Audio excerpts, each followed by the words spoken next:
Criminal justice সিস্টেমে শুধু police একা ক্রাইমকে দমন করতে পারে না, আপনাদের সহযোগিতা দরকার পড়ে, জনগণের সহযোগিতা দরকার পড়ে। জনগণ যখন সহযোগিতার হাত বাড়ায় তখনই ক্রাইম আসলে নিয়ন্ত্রণ করা যায়, শুধু পুলিশের একার পক্ষে সম্ভব হয় না। আমরা গত 7 তারিখে সন্ধ্যায় 8টার সময় যে ঘটনাটি ঘটেছে সেটি আমরা একটু আপনাদেরকে জানাতে চাই। সেটি হলো গোলাপী নামে একটি মহিলাকে দিয়ে হানি ট্র্যাপ করা হয় বাদশা নামে এক ভদ্রলোককে। বাদশা DBBL থেকে 25,000 টাকা ATM বোর্ড থেকে টাকা তুলে।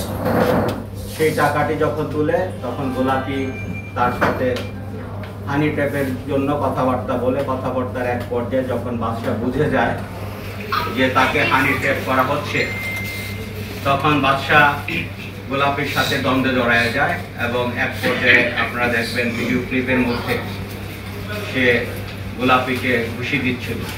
যখন গোলাপীকে ঘুষি দেওয়ার দিল, এর মধ্যে পিছন থেকে আগের থেকে পেতে থাকা গোলাপীর যে সহচর আরো 6-7 জন চাপাতি হাতে এই বাদশাকে পিছন থেকে কূপ দিতে থাকে। এলোপাতে যখন কূপ দেয় বাদশা তখন পালিয়ে যায়। এই ভিডিওটি ধারণ করছিল মরহুম সাংবাদিক আসদুজ্জামান তুহিন। তিনি বসে এই ভিডিও যখন ধারণ করছিল, তার এই ভিডিও ধারণটি এই ক্রিমিনালরা দেখে ফেলে।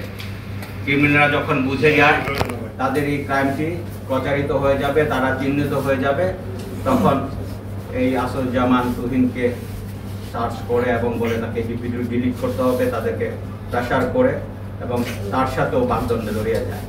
এক পর্যায়ে তাকেও তার উপরও আক্রমণ চালায়। সে দৌড়ে গিয়ে একটি মুদির দোকানে যায়, সেখানে গিয়ে তাকে উপর কুপিয়ে হত্যা করে। আমরা এই হত্যার নিন্দা জানাই এবং আমরা এটির জন্য পুলিশ প্রশাসন থেকে আমরা সত্যি এটির জন্য আমরা খুবই দুঃখিত। এটি আমাদের কিছুটা হলো ব্যর্থতা অবশ্যই আছে। আমরা প্রিভেনশন কাজটি নিশ্চয়ই সুচারুভাবে করতে পারিনি, আরো সুচারুভাবে দিতে পারিনি। আমরা এরপরে চেষ্টা করেছি ভিডিও ক্লিপ দেখে আমরা তাদের ক্রিমিনালকে চিহ্নিত করতে। আমরা 8 জন ক্রিমিনালকে ভিডিও ক্লিপ দেখে আমরা শনাক্ত করতে পেরেছি। এই 8 জনের মধ্যে রয়েছে কেটু মিজান, যাকে আমরা গ্রেফতার করেছি। এই কেটু মিজানের নামে এর আগেও 15টি মামলা রয়েছে। আর যিনি হানি ট্যাপ করেছে তারই স্ত্রী পারুল আক্তার ওরফে গোলাপী, তাকেও আমরা গ্রেফতার করেছি।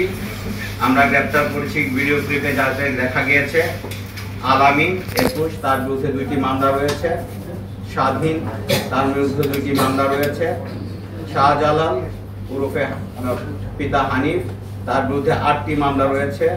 ফয়সাল হাসান সাব্বিরের বিরুদ্ধে 2টি মামলা রয়েছে। এই 7 জনকে আমরা গ্রেফতার করেছি। আরেকজন ভিডিও ক্লিপে দেখা যায় নীল জামা পরা আরমান, তাকে আমরা খুঁজছি, আমরা গ্রেফতার করে ফেলতে। আমরা আশা রাখি, যেহেতু আমরা আসামি গ্রেফতার করা আছে, চাপাতি উদ্ধার করা আছে, আমরা বিশ্বাস করি ভিডিও ক্লিপ আছে, প্রত্যক্ষদর্শী আছে, ইভেন এই যে যিনি প্রথম ভিকটিম বাদশা, তার আমরা 161 নিয়েছি, 164 করাবো। আমরা মোটামুটি আমাদের এভিডেন্সের সিংহভাগ গিয়ে আমরা পেয়ে গেছি।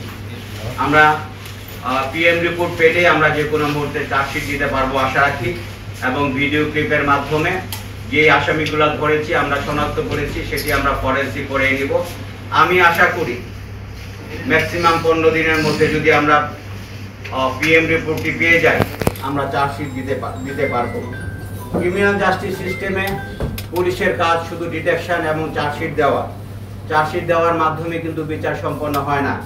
চার্জশিটটি দেওয়ার পরে যেন তার সঠিক বিচার হয়, সর্বোচ্চ বিচার হয়, সর্বোচ্চ সাজা হয়, তার জন্য বেঞ্চ এবং বার 2টি কাজ করতে হয়। আমি আশা রাখবো, আমি অনুরোধ রাখবো আপনাদের মাধ্যমে দ্রুত সময়ের মধ্যে তাদের বিচার ব্যবস্থা করে তাদেরকে সর্বোচ্চ সাজার ব্যবস্থা করা। সাজার যদি মানে সংস্কৃতি তৈরি হয়, তারা যদি সাজায় ভোগ করে এবং সর্বোচ্চ সাজা পায়, ফাঁসি পায়, এটি যদি তাদের নিশ্চিত করা যায়, আমি মনে করি ক্রাইম দমন করা যাবে এবং আপনাদের সহযোগিতা চাচ্ছি।